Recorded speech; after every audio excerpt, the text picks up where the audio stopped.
What is this? No, the Vicus study The vampires! glass. The architectural blueprints were spread across Jun-ho's desk when Zena found the file that wasn't supposed to exist.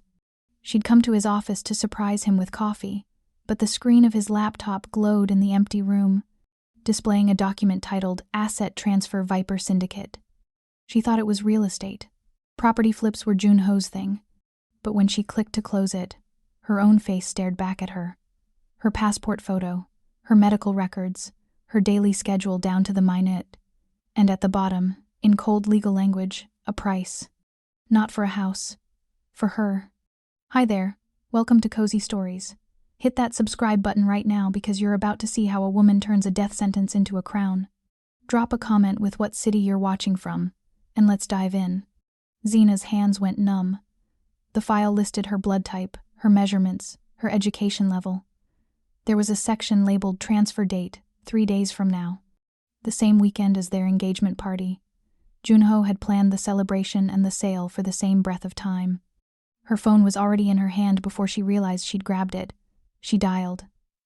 Jun-ho answered on the first ring. Babe, hey, I'm in a meeting. What's up? Who are the Vipers? The pause stretched too long. She could hear him shifting, the sound of a door closing. What are you talking about? The Viper Syndicate. Why is my name on a contract with them? Zena. His voice dropped, careful now, like he was talking to a child. Where are you? She hung up. Her phone lit up immediately. Jun-ho's name flashed over and over. She turned it off and stood in the center of his pristine office, surrounded by the blueprints of buildings she'd helped him restore, and tried to breathe through the crushing realization. 3 years. She'd loved him for 3 years. They were supposed to get married in 6 weeks. She'd already chosen the flowers, tasted the cake, and sent her parents the flight details. Her mother had cried happy tears when Jun-ho proposed on a beach in the Outer Banks, and the entire time, Jun-ho had been preparing to hand her over like inventory. Zena looked at the gold engagement ring on her finger. It suddenly felt like a collar. Zena didn't wait for Jun-ho to come back. She grabbed her purse and headed for the door, but something made her stop. The engagement ring. She looked down at the delicate band. The princess-cut diamond Jun-ho had insisted was perfect for her. He'd proposed on bended knee in front of her entire family. Her mother had cried. Her father had shaken his hand. And the entire time Jun-ho had been planning this. Zena twisted the ring, about to pull it off, when her phone buzzed in her bag. She'd turned it off. How was it? A text message lit up the screen from a number she didn't recognize. The ring has a tracker. He's been watching you for 6 months. Run. Ice flooded her veins. Zena stared at the gold band on her finger like it was a snake coiled around her skin. Jun-ho hadn't given her a symbol of love. He'd given her a leash. She heard footsteps in the hallway. Fast, purposeful. Jun-ho was coming back. Zena's mind raced. She was an architectural restorer. She'd spent 2 years working on this building, mapping every corner, every forgotten passage. She knew things about this estate that Jun-ho's family had long forgotten. The service corridor, behind the bookshelf in the east wing. She moved fast, slipping through the heavy oak door just as Jun-ho's voice called out behind her. Zena, baby, wait. She didn't look back. The corridor was narrow, dark, and smelled like old wood and dust. Zena's heels echoed against the stone floor as she ran, her breath coming in sharp bursts. At the end of the hall, there was a maintenance exit that led to the gardens. From there, she could disappear into the night. But first, she needed to lose the tracker. Zena stopped beneath a dim overhead light and looked at the ring. Her hands were shaking. She thought about all the times Jun-ho had insisted she wear it, even to bed, even in the shower. He'd called it romantic. She pulled a bobby pin from her hair and jabbed it into her thumb. Blood welled up, dark and bright against her brown skin. She smeared it across the ring, then tucked the band into a cleaning rag she found on a shelf. She wiped more blood along the opposite corridor, the one that led toward the main road, and left the rag there like a breadcrumb. Let him follow that. Then Zena slipped out into the rain-soaked North Carolina night and ran toward the only place Jun-ho would never dare to follow, the Black Estate. The gates of the Black Estate loomed like something out of a gothic nightmare. Zena stood at the entrance, rain plastering her hair to her face, her dress clinging to her body. The estate was massive, all dark stone and wrought iron, nestled on the edge of Charlotte's wealthiest district. Everyone in the city knew who lived here. Jiho, the Iron Dragon. Jun-ho's uncle. The man Jun-ho was terrified of. Zena pressed the intercom button. Her hand was still bleeding from where she'd pricked it, and the rain washed pink streaks down her wrist. A voice crackled through the speaker. Deep, calm, controlled. State your name. Zena. Zena Okafor. I need to speak with Jiho. There was a pause. Then the gates opened. The driveway was long and lined with ancient oak trees.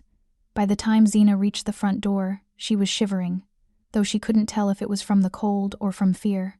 The door opened before she could knock. A man stood in the doorway. Tall. Broader than Jun-ho. Older, but not by much. Maybe late 30s. His hair was dark and slicked back, his jaw sharp enough to cut glass.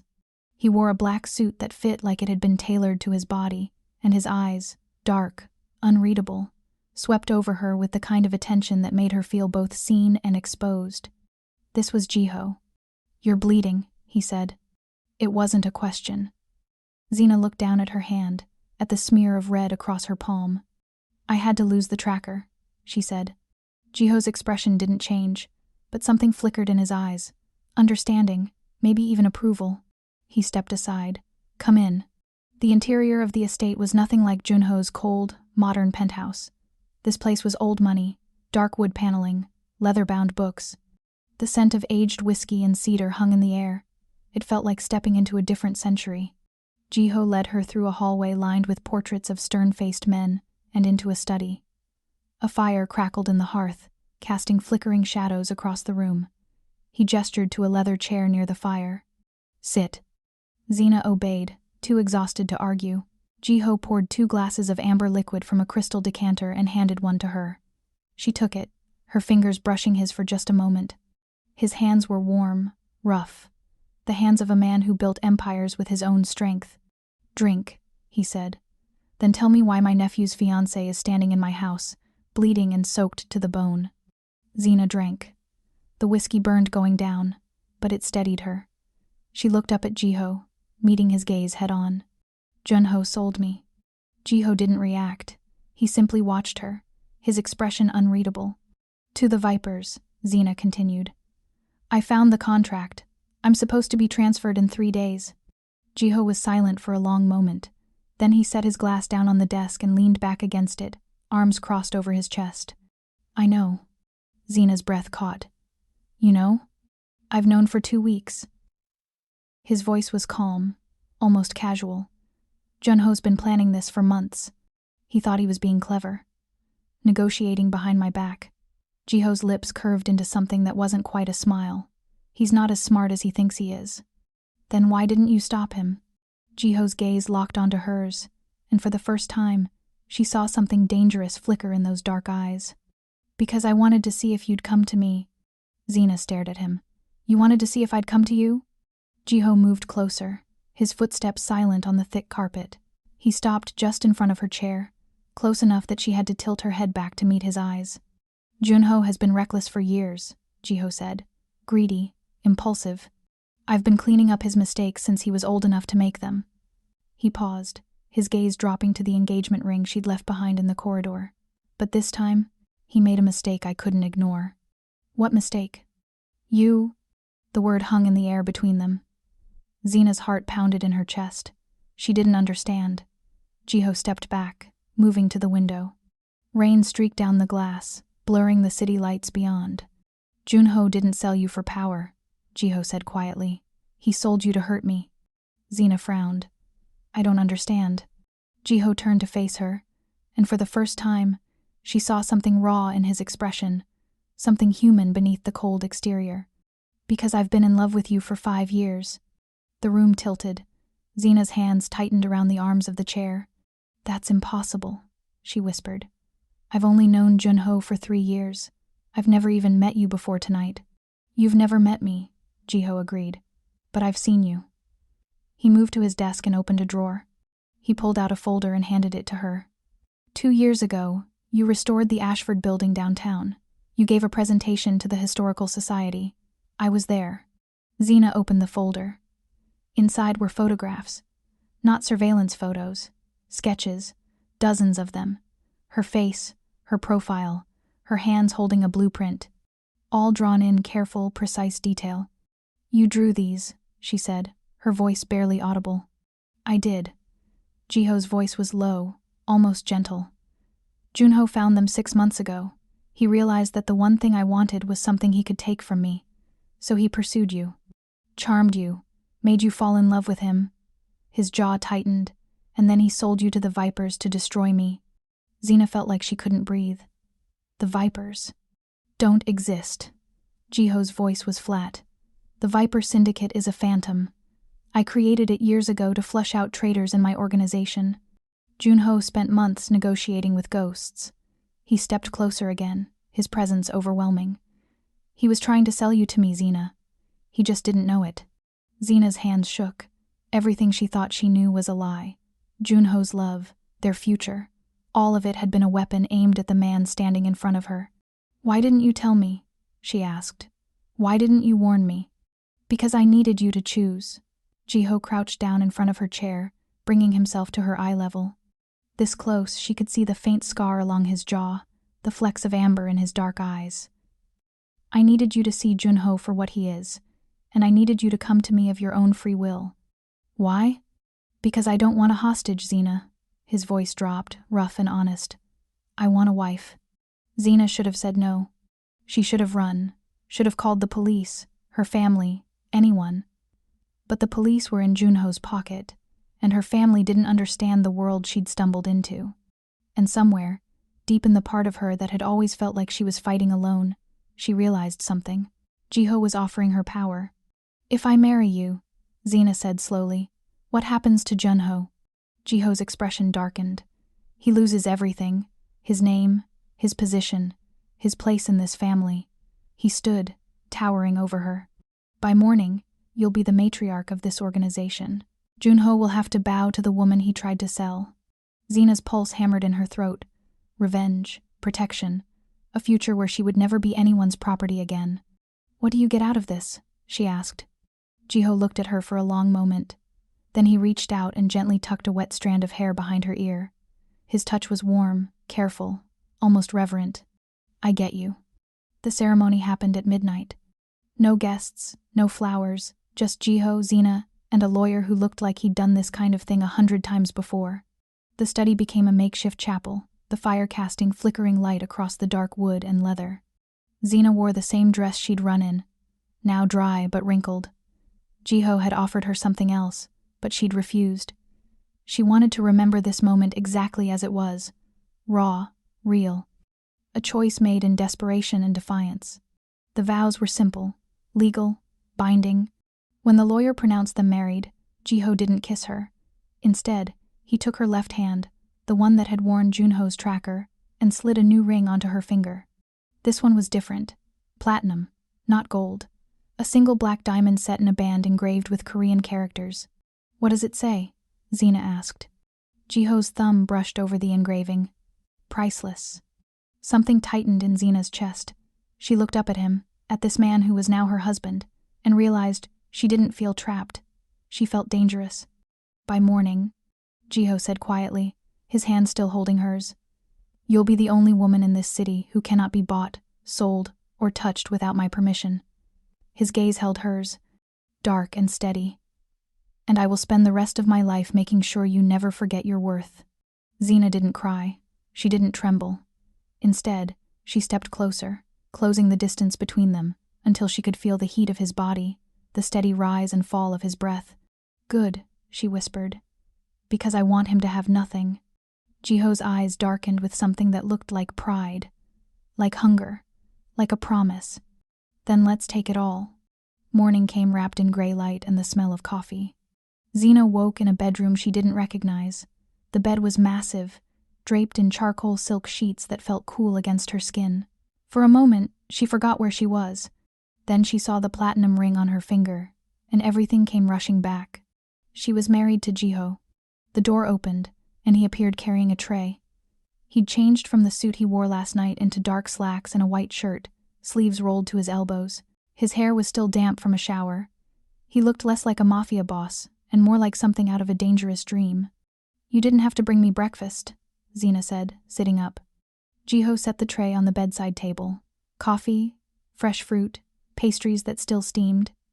You're my wife now, not my guest. The word wife felt strange in her mouth. Foreign, but not unwelcome. What happens now? She asked.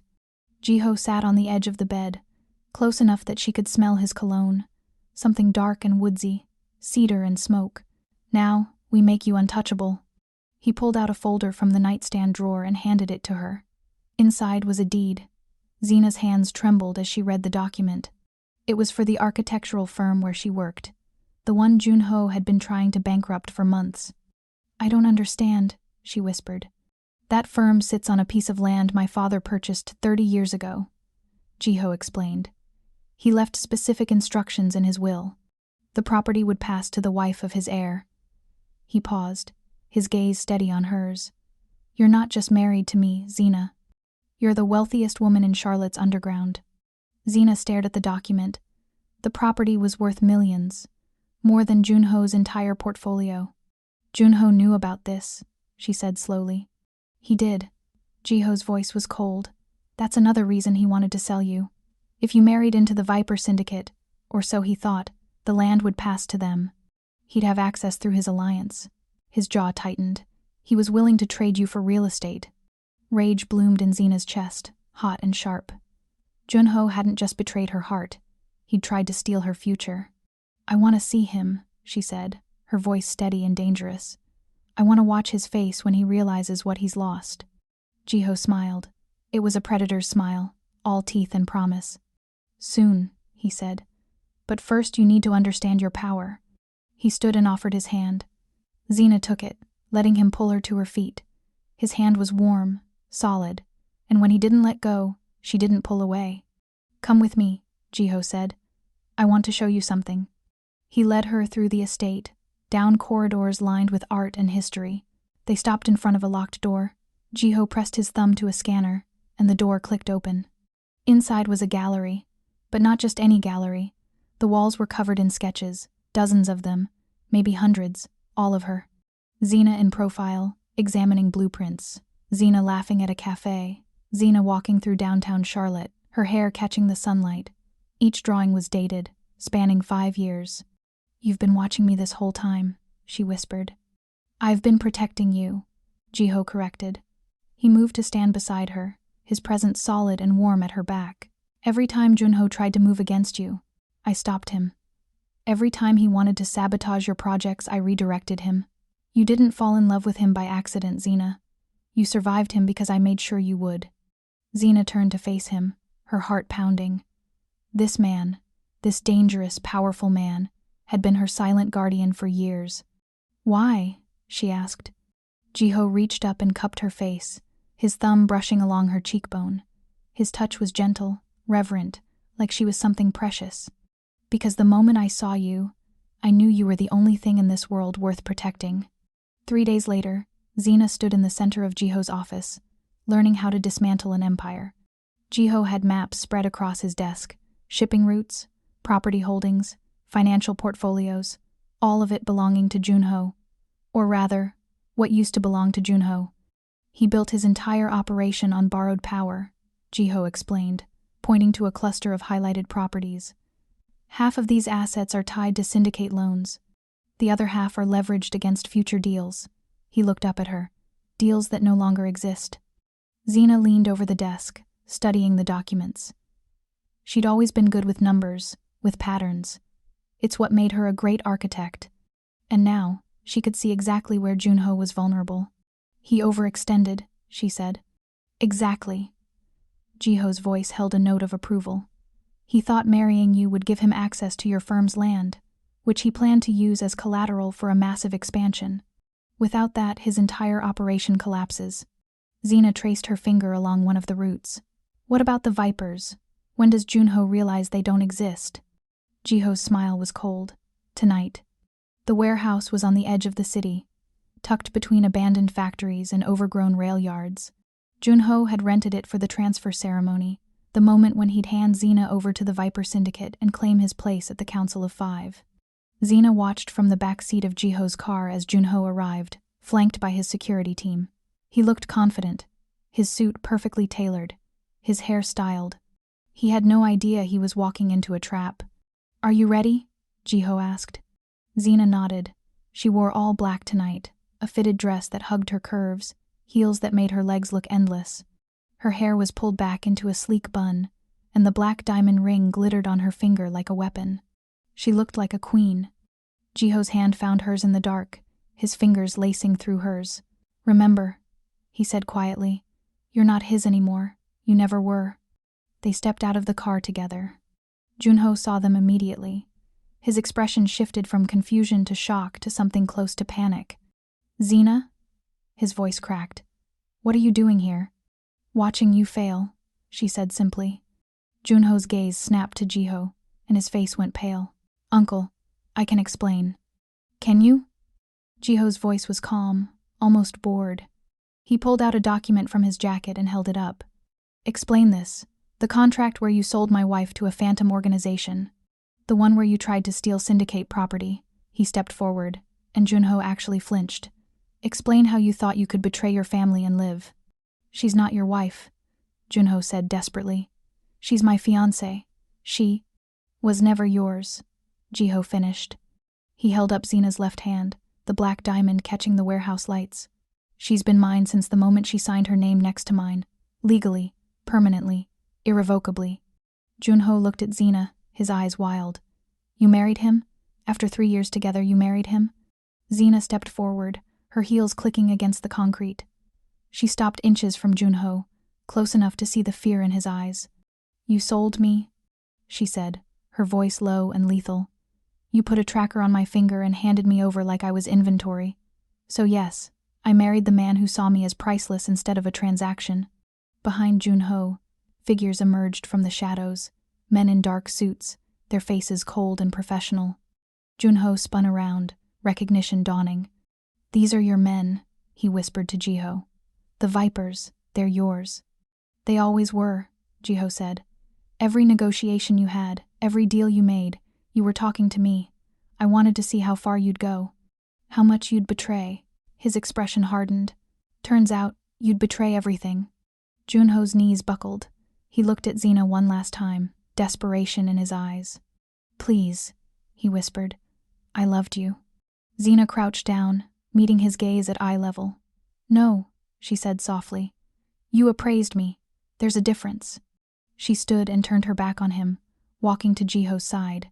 His arm came around her waist, solid and possessive. "Strip him of his titles," Jiho said to the men. "Remove his access. He's no longer family." Jun-ho's scream echoed through the warehouse as they dragged him away.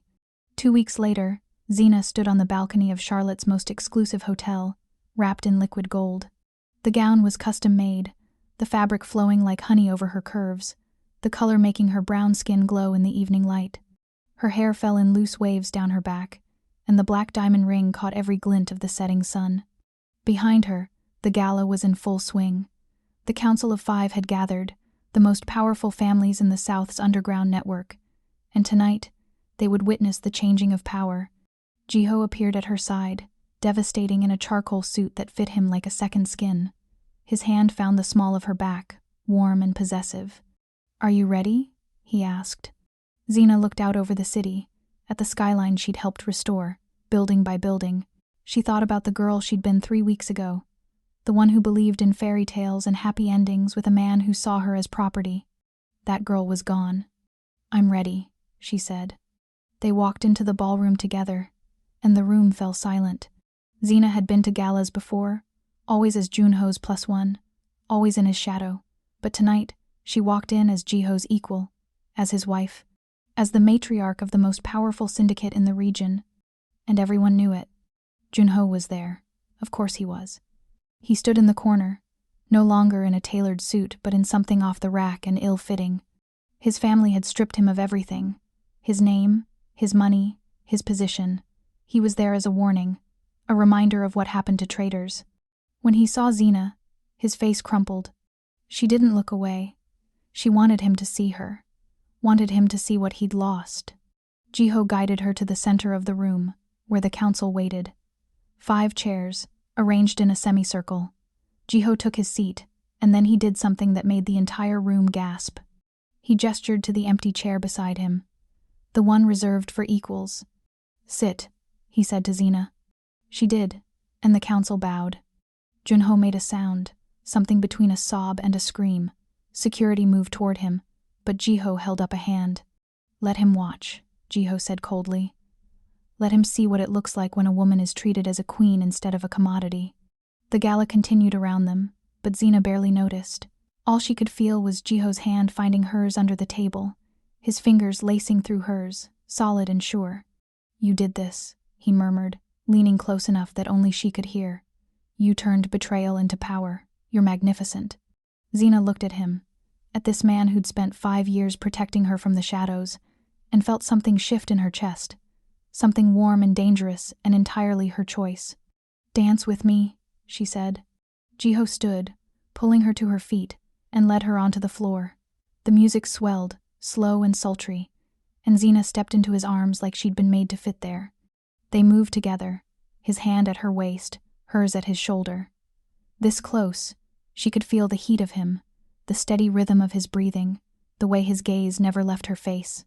"I used to watch you dance with him," Jiho said quietly, his voice rough. "It drove me insane." "Why?" "Because I wanted it to be me." His hand tightened on her waist.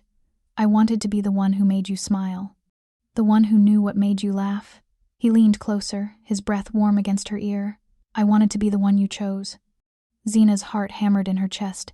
"You are," she whispered. It was past midnight when they returned to the estate. Zena kicked off her heels in the entryway, the cool marble floor a relief against her aching feet. She'd spent the entire night being introduced as Jiho's wife, shaking hands with dangerous men and powerful women, all of them looking at her with a mixture of respect and fear. She liked it. Jiho shrugged out of his jacket and loosened his tie, and Zena couldn't help but watch the way his muscles moved beneath the white shirt, the way his hands worked the silk with practiced ease. "Come with me," he said, offering his hand. "There's one more thing I need to show you." He led her back to the gallery, the room full of sketches of her, but this time, he walked to the far wall and pressed a hidden panel. It swung open, revealing a smaller, private room. Inside was a single sketch, framed and mounted on the wall. Zena stepped closer, her breath catching. It was her, but younger, 5 years younger. She was standing outside a cafe in downtown Charlotte, coffee in hand, laughing at something someone had said. The date in the corner read 5 years ago, 2 full years before she'd ever met Jun-ho. "I saw you that day," Jiho said quietly, coming to stand behind her. "You were wearing a yellow dress, and you were laughing at something your friend said.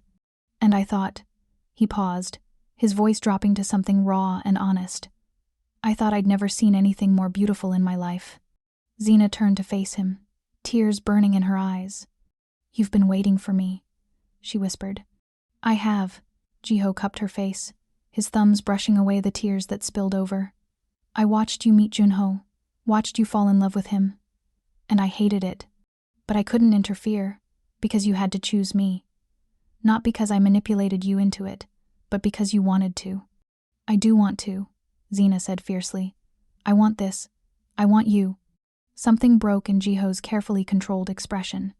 He kissed her then, slow and deep and full of 5 years of restrained longing. Zena melted into him, her hands fisting in his shirt, pulling him closer. When they finally broke apart, both breathing hard, Jiho rested his forehead against hers. "You're mine now," he said, his voice rough. "Completely, irrevocably, mine." "Yes," Zena breathed, "and you're mine." 1 year later, Zena stood at the window of her corner office, overlooking downtown Charlotte. Her restoration firm had expanded into the most prestigious company in the region. She employed 50 people, had contracts across 3 states, and had just been featured in Architectural Digest. And she'd done it all as herself, not as someone's fiancé or someone's asset, as Zena Okafor, as Jiho's wife, as a woman who'd turned betrayal into a throne. Her phone buzzed, a text from an unknown number. She opened it. It was a photo. Jun-ho, standing on a street corner, looking gaunt and desperate. Below the photo was a message. "He's asking about you. Thought you should know." Zena smiled and deleted the message. Then she pulled out a cream-colored card from her desk drawer, an invitation, embossed with gold lettering. Jiho and Zena cordially invite you to witness the renewal of their vows. She addressed it carefully, her handwriting elegant and precise. To Jun-ho Hayes. She dropped it in the outgoing mail and turned back to the window. Revenge wasn't loud. It wasn't violent. It was living so well that your enemies choked on their regret. That night, Jiho came home to find Zena on the balcony, wrapped in yellow silk, the city lights glittering below them like fallen stars. He came up behind her, his arms wrapping around her waist, pulling her back against his chest. "What are you thinking about?" he asked, his lips brushing her temple.